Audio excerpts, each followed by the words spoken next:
Hey, thanks for joining us. My name is Sarah Noyes. I'm a CIIS alum, and I'm here with John Gillingham, CPA here in San Francisco. And we're really excited to be able to help you out with your small business tax planning. So today we're going to go over the IRS compliance, reduced taxable income, making estimated tax payments, entity status, tracking expenses, tax advantages, avoiding an audit, it's always important, as well as going over the basics of health insurance and saving for retirement. And so we're going to go through quite a bit of information. It might be a lot to take in, so at the end we'll definitely be available to answer any questions, because every tax situation is different. Very different. And so please reach out. I know Sarah and I are happy to help and get you in the right direction. You can email me. We'll have that information about your specifics. And just want to make sure you have a good fit and your stuff's taken care of for this year and next. Exactly. And so you should be able to access the two handouts as well as the PowerPoint through the Google Hangout. There's like a little in the information section. Yeah, in the information section of the Hangout. So we're going to go through that PowerPoint now, but just keep in mind that this is educational only and it's not tax advice. That should be discussed with your CPA. All right, so moving on. You are a small business. Now what? You are going to have lots of hats at this point, and now forever. You're your own boss, accountant, janitorial technician, lovely phrase, responsible for things that good employers do, such as vacation and planning for that, tax withholding and Social Security taxes. And then, as you know, health insurance now is more complicated than ever. So you definitely want to think strategically about that and talk with your CPA if necessary. And it's also impossible to do everything well. So do-it-yourselfers, this is one area where you should definitely get advice from an expert. Absolutely. This is kind of the laundry list of all these things that you're now responsible for. So it's just important to realize you're not alone. A lot of other business owners are going through this, and it might be too much for you, and you might want to just seek that good help, whether it's an accountant or Cover California. Give them a call. Use your other resources, because it is a lot and you can't be expected to be an expert. Now, a lot of do-it-yourselfers are probably listening to this. And so you can do a lot by yourself, but you have to be aware. You are your health insurance agent. You have to make your estimated tax payments. You have to calculate that and at least get someone to talk to and review these things and be aware. Because what I hate to see, Sarah, is when someone starts their business, they have a $30,000 profit, no money to pay the taxes, and maybe they're $5,000 owing at the end of the year. Exactly. And a few $100s with the right people, you would know that, be able to plan effectively.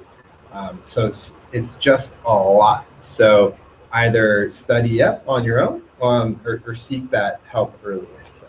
Yeah, and I would argue both. I mean, because a few $100, have the advice of a CPA and to file your taxes is well worth the investment. But that's sort of the meta, and you have the power with educating yourself to do a lot of the tax management yourself. Mm-hmm. Absolutely. With being self-employed, working 12 hours a day, a little bit of time dedicated to this. Some of my best clients are extraordinarily knowledgeable and perfectly capable of filing their own tax returns, but they don't. Mm-hmm. They know how, and then they're able to ask about all the different tax advantages that they may have. So also just think of your own time, right? So, how important is it to spend your efforts actually making more money in your business, getting more clients, getting more sales, versus all the concern of this other stuff? I would really like to chalk a lot of this up as the cost of doing business. Yeah. But still you have to know the knowledge, or else you're just going to get a tax return to sign on. Yeah. And there's plenty of people, especially for low cost, they're just going to want to get you in and out. So it's when you have the knowledge that you can take it to the next level, even if you're not doing it yourself. Agreed. So going back to the best practices that you can do on your own, and the next slide we have some tips to be sure to have one bank account for all business-only transactions. Not only is this made for accurate bookkeeping, but it's just a lot easier. Withdraw money for yourself in whole amounts into personal checking.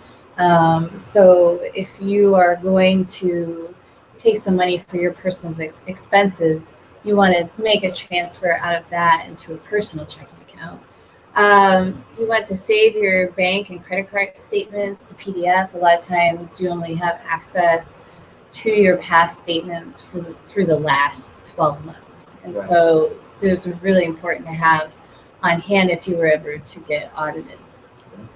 You want to save all your receipts for even your personal expenses. You know, without those receipts, and if you were to be audited, then a lot of those expenses can not be deducted from your gross receipts. And then you want to use any tool that you like to track your spending and income. Yep. You know, Sarah said it. You're required to do this stuff, and that's the compliance side. And try and stay current with it, because having current accounting, you're going to understand how much is your Comcast bill. Maybe you should do AT&T or vice versa. Seeing if you're getting nickeled and dimed on these little things, and you can control it. Or you might be more focused on your top line revenue when you're keeping it monthly. It's very easy to be relying on either your partner or your savings account or your credit cards and not realizing what you're doing in the business. And I think time management, which Sarah is very knowledgeable in, is a big part of this. And being current is going to save you time and money, and know where to put your time and how to invest that into your business. So it's not getting everything down to every little penny on every receipt. It's about pushing your hours into growing your business, because that's really what we want here. We want to have fully functioning, successful business. Yeah.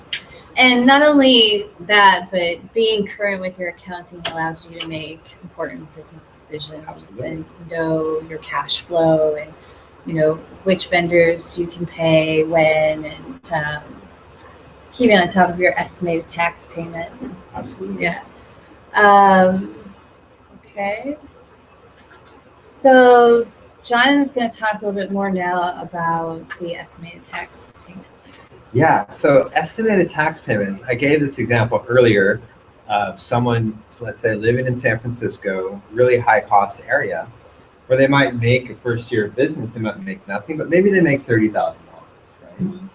And so within that business, typically that person's rent, most of it is not tax deductible, their food, their fun, clothing. And $30,000 in San Francisco, let's face it, is not going to get you much, right? It's just barely surviving. You probably won't have much money in the bank. And so in that case, you have a relatively low income, but you're also responsible for all the self-employment taxes. So typically lower income people, they have a job, everything's coming out automatically on autopilot.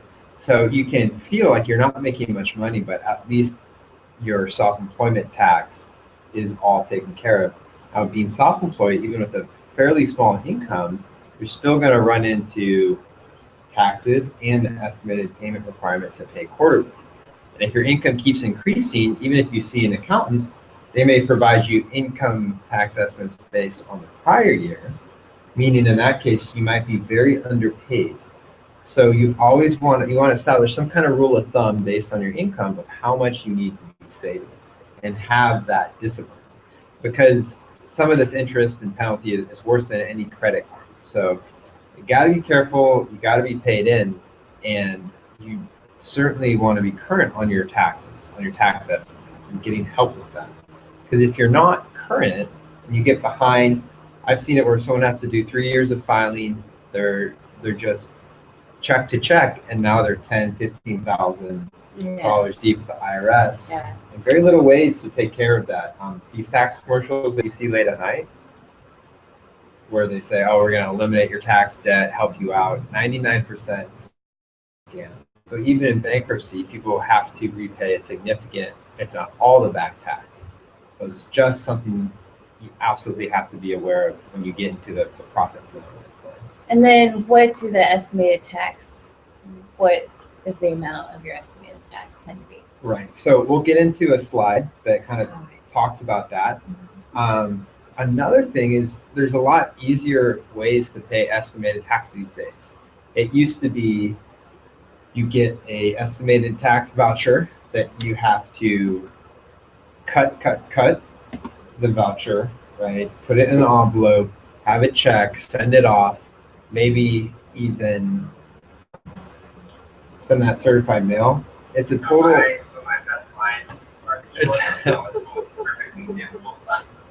Nice. So now you can do it electronically. There's EFTPS, which is a federal system. So sign up for EFTPS. That way they'll send you a little confirmation postcard. You get signed up on this, and then you can just log in, click your bank account. It's not a credit card thing. Don't mess around with that. There's a lot of fees involved. So it's not so painful. It's just like an online banking transfer. The pain is when you have to give $2,000 at a time versus the consistency of a paycheck. So like realtors, for example, get in trouble because maybe they only make a big sale once a month or twice. So it's either feast or famine. And when they spend that money and don't make the estimates, then it's an issue. So cutting aside the technicality, I like to tell people save 50%, save half, right? You have money to pay your taxes, you have money to do some kind of retirement plan, and you have money to pay professionals so you can focus on your business. I like that. In actuality, I'm looking at the graph right now. I think everyone has access to the slides. Yeah, so right now we're on the slide titled Estimated Tax, Real Numbers for 2014. Excellent. So obviously situations vary tremendously, but here's a real baseline for a single filer. So when we're in that $20,000 range, we're looking about $4,000 of tax, which you'll notice is almost all federal tax because it's all the Social Security, Medicare, all that stuff that normally gets withheld from the wage that you don't see. So you're looking at a super low income. Come on, $20,000, that's barely rent, let alone food. And now you're hit with the $4,000 tax. Okay, now this is based on profit. So this person might make 50 and have a ton of deductions, but still only tax. So going up the food chain, like a $40,000 income, still fairly modest. And now you're more into that 10,000 range. So we're looking at about 25%. But as a rule of thumb, if you say 50, great. 30 to 40% is pretty good. So we're kind of maxing out at 30 to 40% of the income, but you're going to want to have that flexibility.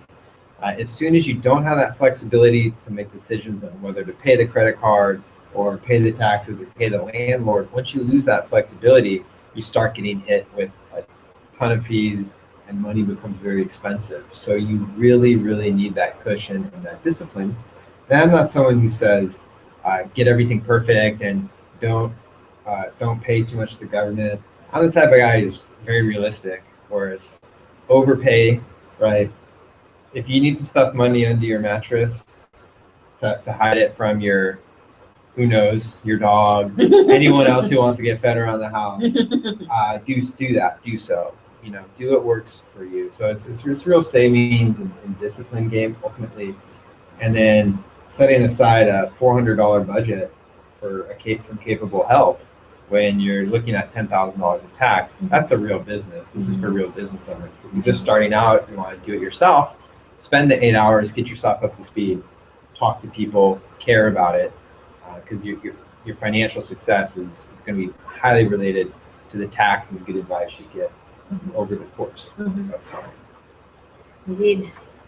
Any comments about estimated taxes? I know you pay them. So what strategies, do you practical strategies or otherwise, you've been paying estimates forever. Yeah. How does that work? I just follow exactly what you outlined. Yeah. I just save it. I save more than I think I will need, so I have a cushion as well. And then I also put the calendar dates that they're due in my calendar, so I get a reminder that it's coming up. Excellent tip, right? So because you could even have the money, but you miss that date, and it doesn't matter. You're going to pay a small penalty. Yeah. If it's a day late. Do you use a separate savings account, or how do you? What do you do personally to make that work for you? Yeah, I would recommend using a separate savings account. I personally don't. Okay. Right. A lot of discipline there. Personally, don't I just keep my overhead low. Let's just put it that way. Yeah. Absolutely. So then we want to talk some about maximizing your deductions, so that you can bring that taxable income down as much as possible. Because it's very valuable to the economic stability of the country overall to have small businesses. And so, while the IRS can, in many regards, be quite stringent in what you can deduct and what you can't, there are so they're going to make it easy for you to deduct what it is you really need for your business. And the basic rule of thumb that I like is anything that helps you do your business better, you're going, or as John would put it, like as the IRS says, whatever is ordinary and necessary. Yeah. In your course of business, except a few things. Almost never can deduct healthcare, and never deduct items that are just very, very personal use in nature. I like to say the IRS does not allow deducting fun, but that's not true, right? And we'll talk about some ways where you can combine, travel deductions and go see some places. Right? I think Sarah said it best is the IRS wants you to take deductions, and I get clients that they're afraid to take deductions. And one thing that really irks me is I say, how much of this can I deduct? I don't want to get flagged, right? Well, some businesses lose money. It's not about, it's about what's legitimate, and you want to deduct as much as you can. You want to have receipts for everything, just save them in a box. And if you get an audit situation and they want to disallow some of it, but they were all honest business expenses, you've done your best. Maybe you pay a little bit of back tax and penalty, but over the long run, you're doing the right thing by deducting what's ordinary and necessary year to year, keeping your records, and just having a practical sense of that, of what an audit might look like. Yeah. So do you want to walk us through this slide? Oh, absolutely. So maximizing your deductions. So a lot of our audience are starting new businesses. And so one of the things, so these are a few of the CPA special sauce, if you will, of the things that I do for my newly started business clients in order to make sure they're getting the benefit of everything. So assets previously purchased. These are assets that you can effectively contribute to the business. It doesn't require something on paper necessarily, but I'll ask, hey, do you have a laptop? Do you have a reference library that you've spent money on in the past? What about your home office desk? What about your camera equipment, your cell phone? All of these things that you're using for your business. Perhaps tools are a major thing. So if someone's just been an employee, they've accumulated $10,000 of tools. Now effectively you're putting them in the business. That doesn't mean you get to deduct all of that in 1 year, but probably over the course of 5 years you get that. And so if we can pull together $3,000-4,000 of legitimate business assets in the business, we can start to take that deduction. That's really valuable, and you should have the benefit of that. Credit card interest, we can talk a little bit about that. If you're experiencing credit card interest that's directly due to purchasing business items, that's a tax deduction. Sometimes people don't realize. In a sole proprietorship, everything gets very commingled, which you want to try and detach your personal from the business, so that if you're in an audit, you can give the IRS a nice little package and they can see things clear. So a lot of these deductions are, as far as the substantiation or proving to the IRS or yourself, is as separate as you can make things, the better. That, for example, a business vehicle. Do you have another vehicle? Business computer. Do you have another computer? Right? These are sort of just logical questions. And so same with the credit card interest. Right? Get the business expenses all on one business credit card. There's interest on it. It's going to be deductible. Mm-hmm. Right? If it's all commingled, it's going to be much more difficult. Mm-hmm. Mileage expense. Sarah, please. Well, you have two options. You want to track your mileage, and then you can either add up all the receipts that you spent using your car for work and just deduct a percentage of those receipts based on the mileage you use for your business. Or you can just track the mileage, and I think it's 57 cents this Something year. Something like that. Yeah, it goes up incrementally each year. So then you just times that by the number of miles that you logged for your work. Absolutely.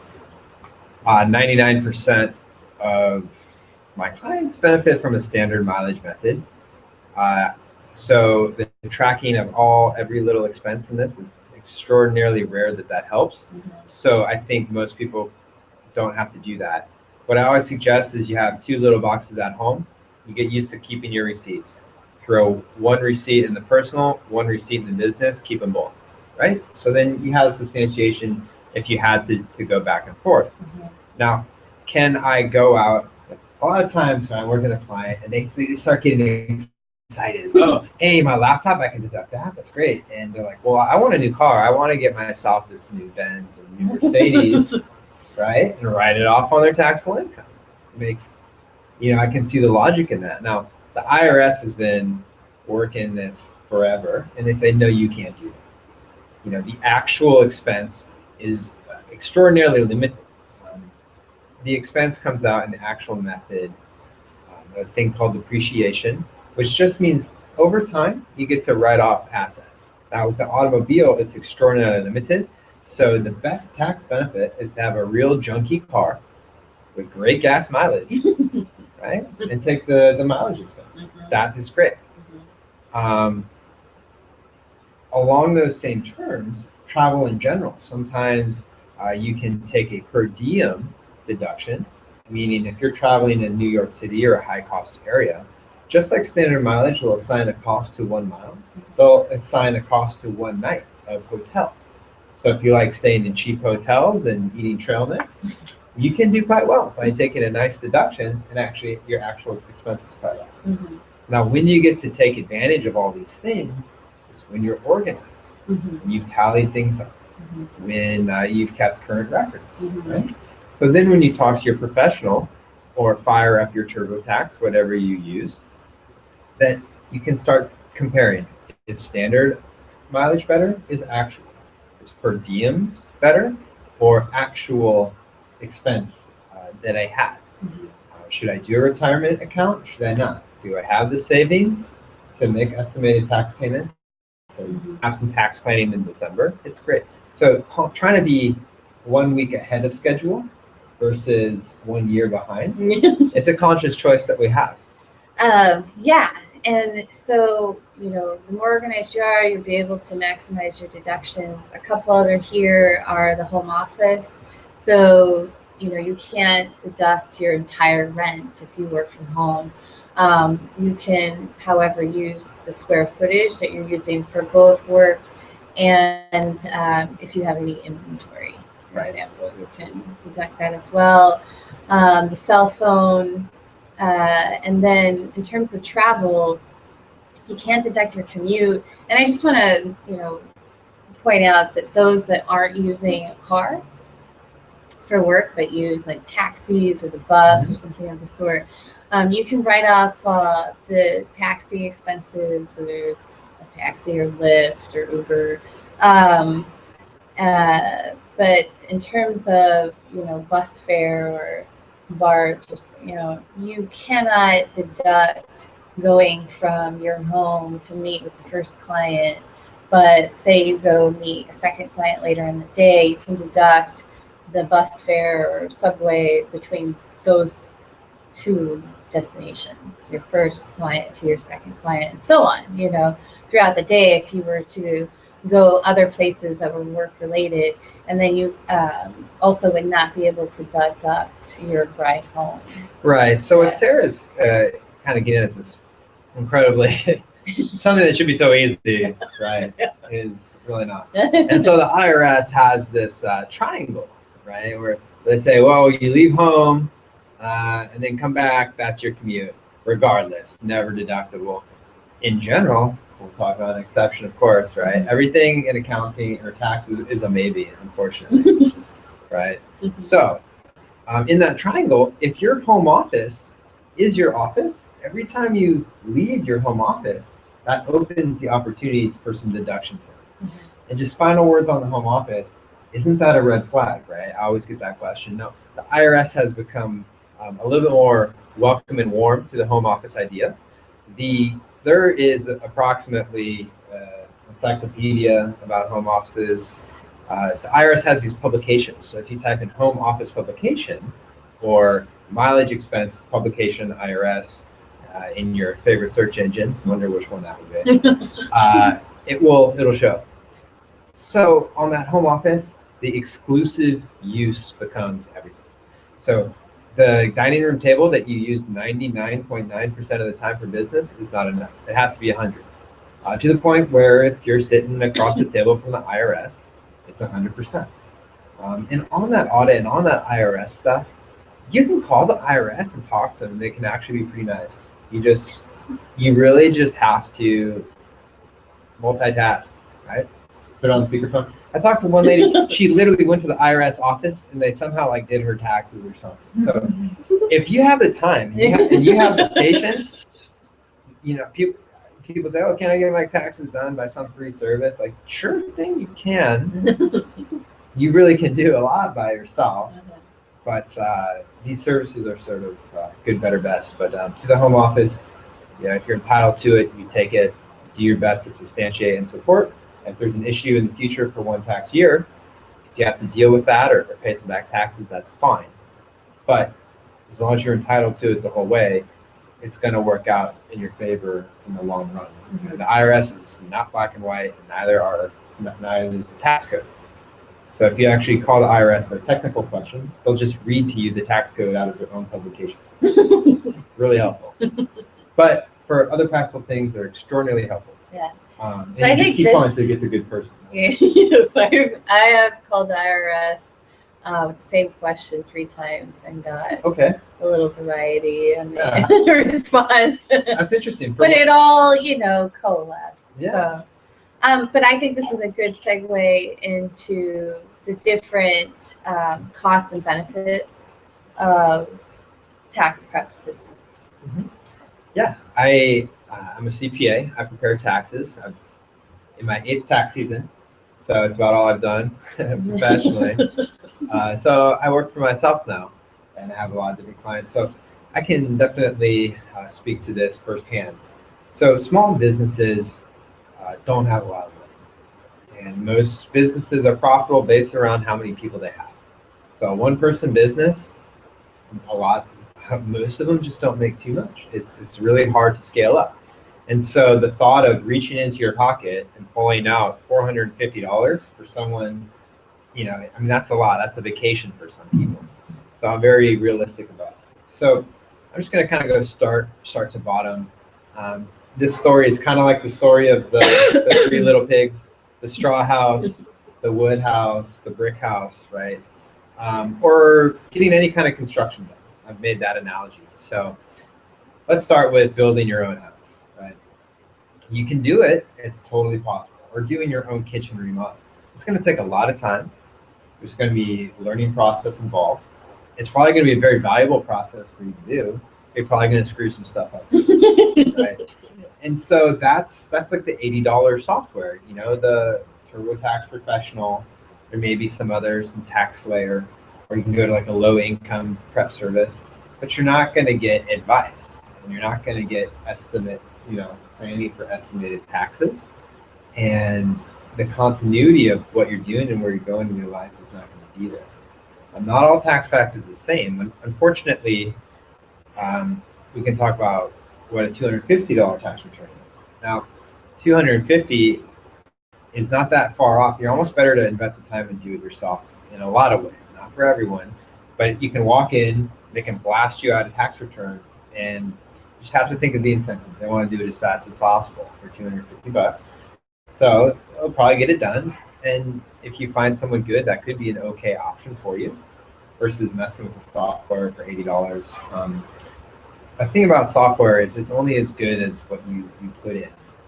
And so a lot of the errors aren't terrible that people make, but you want someone to talk to you about where your business is going and where your profit's going, and someone that you really connect with. It's all about fit here. Mm-hmm. And if you drive a taxi in San Francisco and you go to the walk-in shop and they have another 20 taxi driver clients referred by your taxi driver friend, you're in like a good place. If you are a tech employee and you have stock options, more complicated stuff going on, and your buddy refers or you find someone who specializes in that, you're in a great place because they're going to know your situation. So you want a good fit, and that's kind of like the Goldilocks fit. You don't want something too big or something too small because you'll get the lower end of the service. Mm-hmm. So as a solo CPA or enrolled, they have a license, right? So they have continuing education requirement. They can talk to the IRS for you. They have a different level of service on the backside, which you don't see, which is the review process, their professional record keeping, and just their knowledge. Right? So it's all about what you value there. And finally, I call it the white glove CPA firm. Say you have a small business with a lot of or not even a lot, but some activity. It's possible someone will say, "Oh, we'll do your return for $900," and that's not even what you want necessarily, even if you have the budget. Because the same return or same firm that's doing your return for $900, you're going to be the smallest fish in their client pond. And a lot of business strategy, small business, is not that technical. And I think most business strategy boils down to follow the money, right? Mm-hmm. And so if you're the small fish, you're going to probably get less attention. And they might not be interested in talking to you extensively about next year or recommending a retirement plan option. They're just interested in getting your return done technically correct. So if you have multiple partners, here's another thing, it's not just you. Who wants to take responsibility for self-preparing an LLC return with two other partners? Yeah. Right? So there's a certain degree of complication where you will be required, in essence, to seek professional help, or else you're just being silly.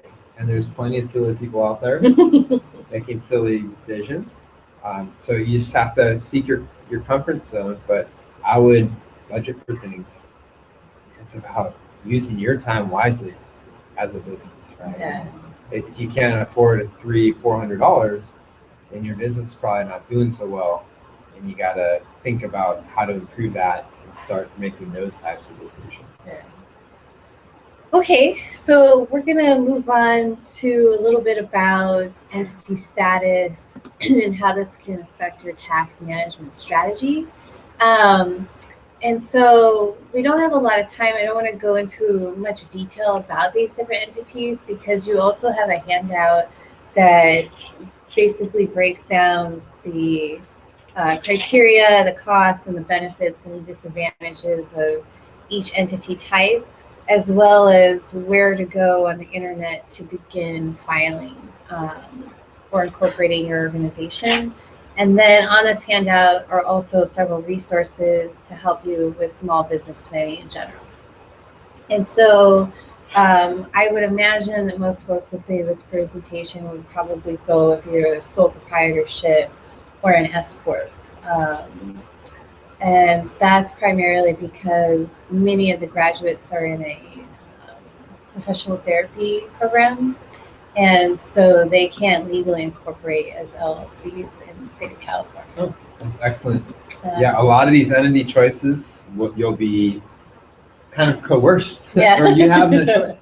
But here's the thing. I mean, it's a very important strategic decision, and one that you want to talk with either your CPA and or a lawyer, because if you have multiple partners or members in your corporation, then there's an extensive amount of thought and documentation that you want to have in order as you move forward in your business.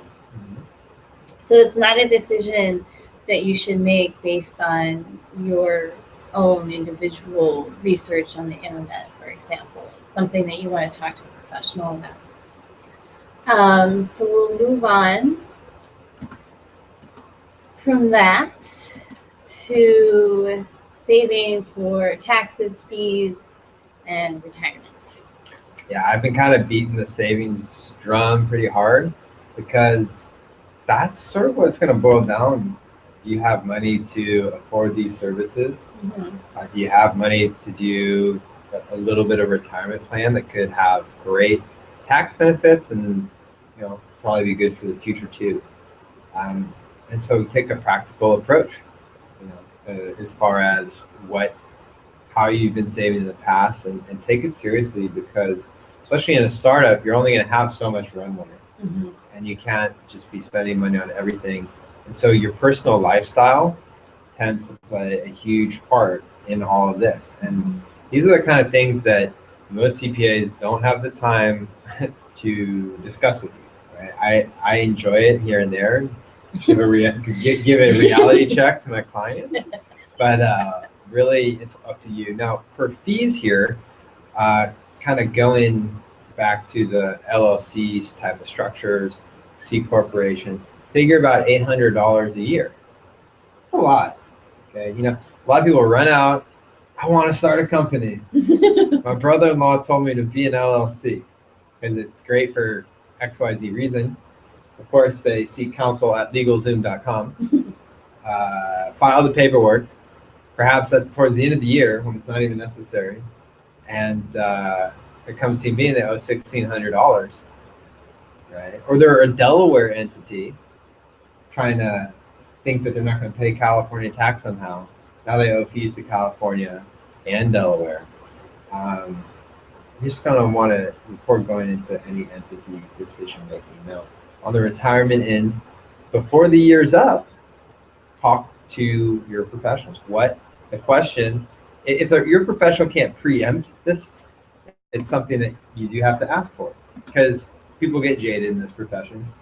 I'm very excited, got the bushy tail going, but most people, they're just like, I'm really sick of talking to you, let's get this rolling. Okay, so that's going to be your experience when you're just organically finding help, because they want to make the rates, they want to make money because they're in business to do so.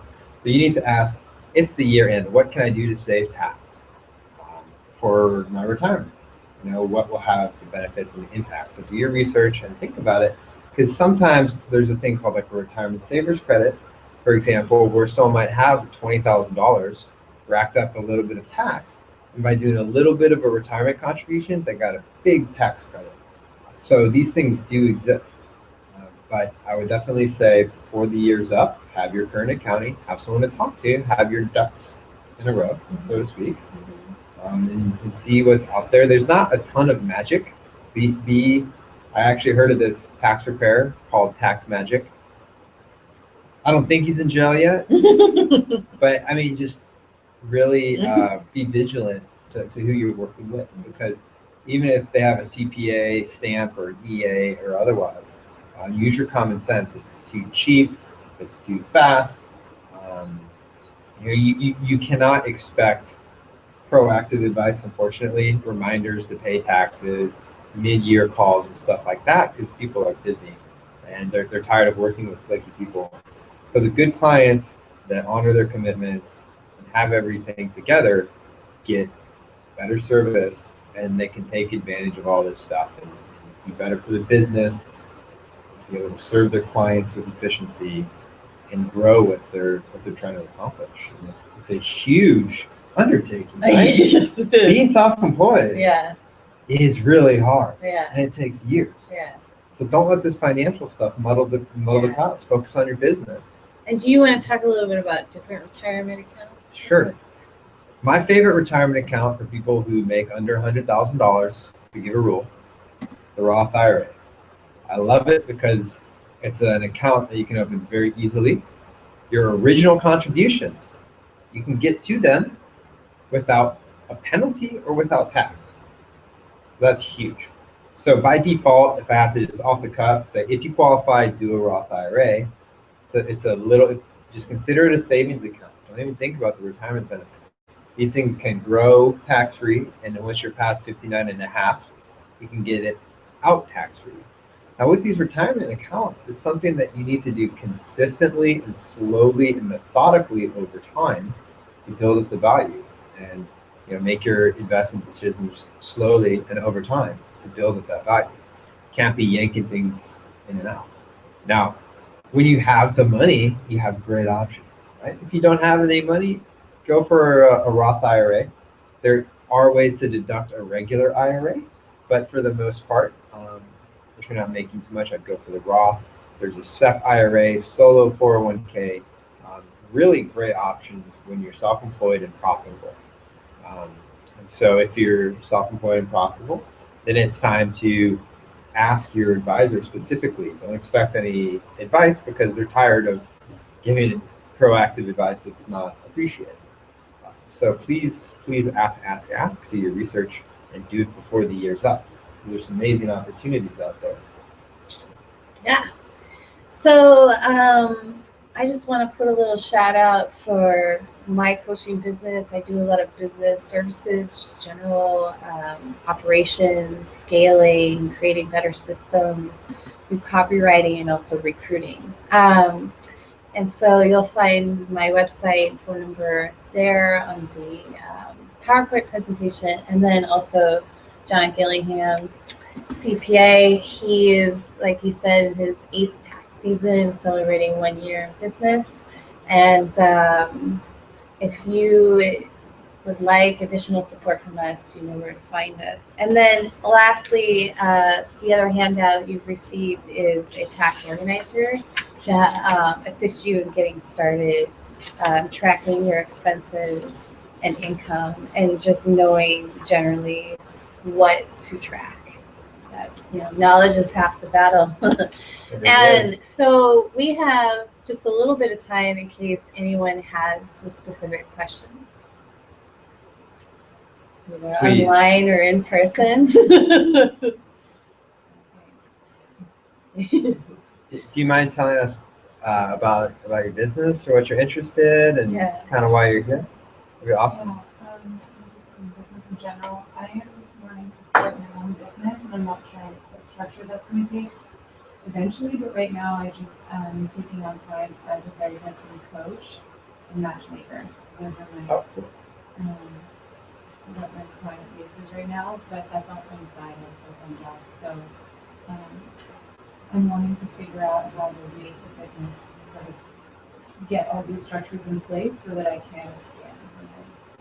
I need to start to do my job once that's all kind of in place, and just kind of taking on clients as they come here and there while I just try this stuff. And so, I tried to set up. I don't know the difference between the CPA and different people who help your finances. Someone recommended somebody to help me set up QuickBooks, so they helped me do that.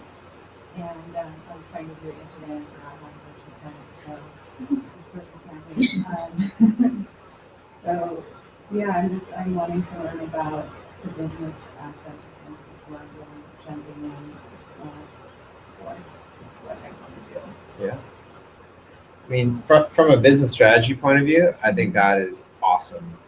Keep your full-time job, stay very busy. Mm-hmm. And it's amazing how you attract clients when you're really busy. And then when you really need clients, it's like reverse polarity. You just push people away when you're like, hey, I'm hello. They just smell it, right? So it's wonderful to build that up. And then assuming you're living within your means, it's all profit, right? It shouldn't require a ton of capital.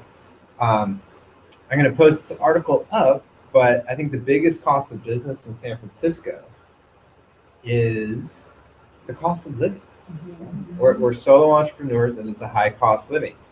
All I need, you can get the most amazing computer in the world for a couple grand, $3,000, and that's pretty much what 90% of us are using. So it's all about your living costs. So simple structure, simple business. I'm definitely a fan of the sole proprietorship. So tax people sell tax returns, and they sell their hours. And people can only, pay so much for tax return typically, so they try and do your tax return as fast as possible. Attorneys sell hours, and for business people, they sell legal entities. So the first thing they're going to say, oh, you're in for yourself. You need a structure to organize this. And so you can scale up, so you can seek investment, XYZ, protect all your money. The problem with that is most people starting out, I'll start with the first one. They have no money to pay the attorney fees or the $800 a year. They have no money to protect in general, right? What's the point of a legal structure if you don't have anything? And they have no employees. And regardless of busy.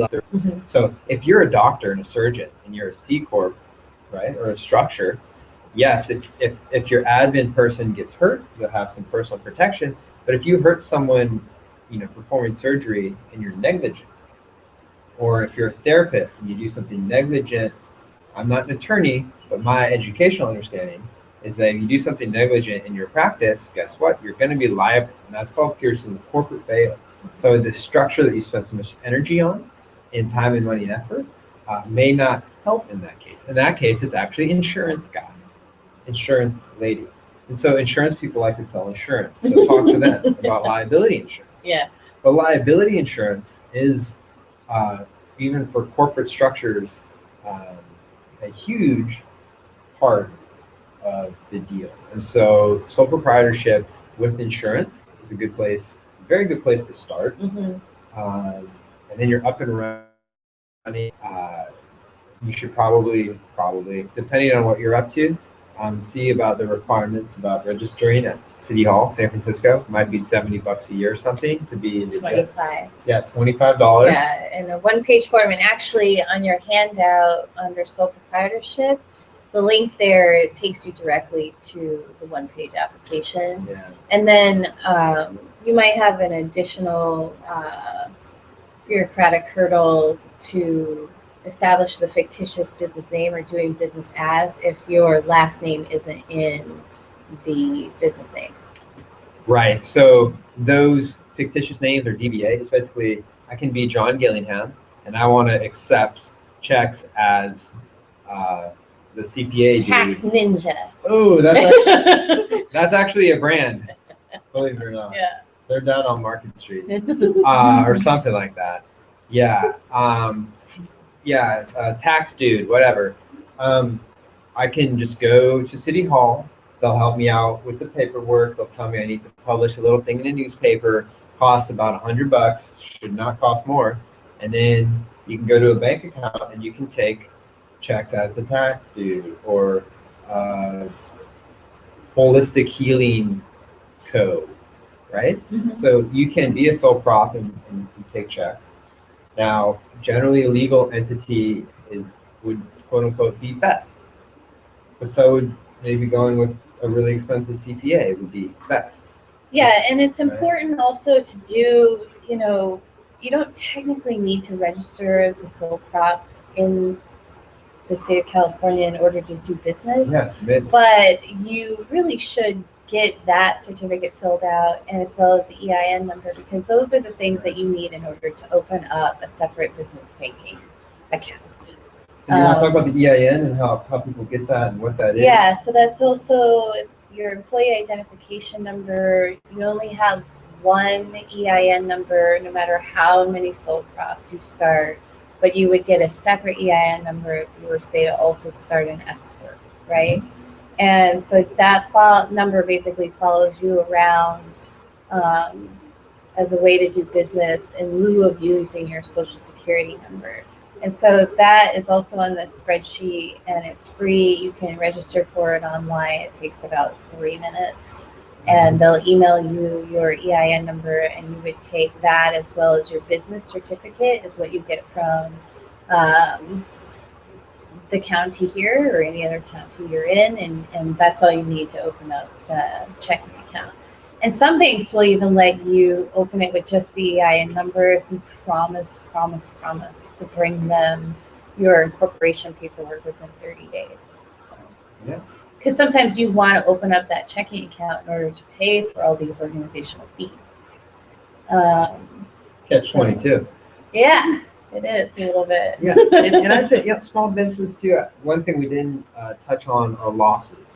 Sometimes people have a job and then they have a side business that's actually generating losses. Now, there's a lot of rules about these losses because you, as a legitimate business owner, actively participating with a profit motive, you are entitled to report those losses on your tax return, and that's a tax benefit for you. Mm-hmm. That's a good thing. Mm-hmm. What the IRS does not want are a bunch of people in the Midwest starting hunting businesses, right? And deducting all their hunting losses. Or a door-to-door salesman selling some sort of product that everyone uses, like a cosmetics company, right? And so they don't want a lot of high wages and huge business deductions, which are hobbies, right?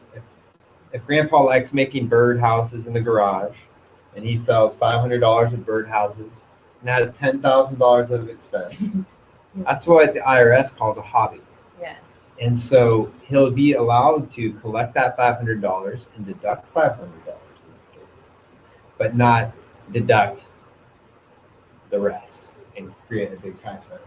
And then I think it's also important to talk about how many years your business can incur a loss and still be able to deduct the expenses related to the business. Yeah, so Sarah's referring very wisely to what's called safe harbor. Now, safe harbor, I believe, is a 2 out of 5 year requirement. It has to do with whether or not the business is a profit or not. Now, a business can take losses for 10 years. We live in Silicon Valley, happens all the time. But I think that the nutshell is the IRS says, all right, couple years losses, okay, I'll let that slide. But 3, 4, 5, you better have some good reasons. And it's like a 10-point checklist. You can email me. I'm more than happy to get that. I am personally a fan of things are ordinary and necessary. You're honest with your intentions, and you have a profit motive. Go for it. Now, it's a tax benefit, so if the IRS decides later that no, you are not a business, it's not my fault. It's not your fault necessarily, but you pay the tax, you pay penalty, you pay whatever fees. You ain't gonna go to jail, right? As long as you're doing the right thing. Now, that is the reality of the situation. I have read court cases. A bookkeeper of sorts in the 70s, she was making $5,000 and had like $10,000 of expense and creating these losses. It appeared to me as a perfectly legitimate business, and the IRS disallowed that. So you kind of have to take your stance and have a realistic view of possible outcomes. Not a finger pointing thing. You told me, she told me, the internet told me. Only you're responsible ultimately for your tax returns. Yeah. And so I'm definitely a fan of it. If this is a real business and you're sinking your personal money into it, then you're entitled to those losses. Yeah. I think that's great. And Wonderful. were there any online questions? Oh. I didn't see any questions online. Okay. So we do have some people watching. All right. Well, thank you everyone. so much for joining us. We hope this was helpful. And if you would like more of this from your Career Development Center, please ask, because the more we have students demanding this type of resource to better their career and their business idea, we're here to deliver. And if I may add one more thing, whether you have a little tax question here and there, I answer every email. And drop me a line, and please give me some very critical feedback about this presentation. Yeah.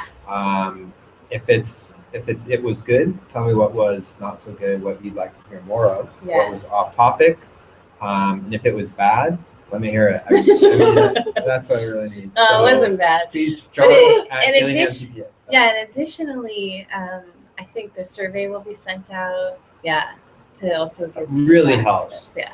Absent of feedback, we're shooting in the dark. So, and I am from the Midwest, and my friend's dad did start a hunting company. I saw it on LinkedIn. True story. The guy hasn't had a job in 10 years, but he has a hunting company. Anyway, that's all I got for you. Oh, thank you. Thanks, Yeah. I have some feedback. Yeah. It's not possible to find this workshop, I couldn't find you guys. I came here and Okay. it was on schedule anywhere. Nobody at the desk on this morning. Yeah.